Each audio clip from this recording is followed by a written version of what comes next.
ఖమ్మంలోని ఓ hotel సిబ్బంది చేసిన పనికి అందరూ నోరెళ్లబెట్టాల్సిందే. చికెన్ బిర్యానీ ఆర్డర్ పెడితే దానికి బదులుగా బొద్దింక బిర్యానీ పంపించారు. ఖమ్మంలోని వైరా రోడ్డులోని కోనార్క్ రెస్టారెంట్ నుంచి శ్రీనగర్ కాలనీలో నివాసం ఉంటున్న Medisetti Krishna special chicken biryani order పెట్టాడు. తినేందుకు సిద్ధమయ్యాడు. కొంచెం తిన్న తర్వాత మళ్లీ వడ్డించుకునే సమయంలో చనిపోయిన బొద్దింక కనిపించింది. దీంతో ఆందోళనకు గురయ్యాడు. బిర్యానీలో బొద్దింక పురుగు వచ్చిన విషయాన్ని కోనార్క్ రెస్టారెంట్ యాజమాన్యం దృష్టికి తీసుకొచ్చారు. దాంతో తమదైన శైలిలో తేనె పలుకులు పలికారు వారు. తమ రెస్టారెంట్లో చాలా ఉన్నతమైన కిచెన్ ఉందని, అవసరమైతే చెల్లించిన డబ్బు వెనక్కి ఇస్తామని ఎప్పట్లాగే దాటవేశారు.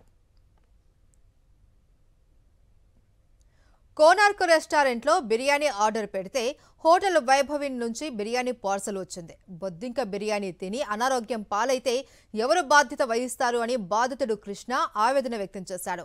బిర్యానీలో బొద్దింక వచ్చిందని యాజమాన్యానికి ఫిర్యాదు చేసినా సరైన విధంగా స్పందించలేదు అని అసహనం వ్యక్తం చేశాడు. దీంతో అసలు ఖమ్మంలో ఫుడ్ సేఫ్టీ అధికారులు ఉన్నారా, ఉంటే మామూళ్ల మత్తులో మునిగిపోయారా అని బాధితుడు కృష్ణ ప్రశ్నించాడు.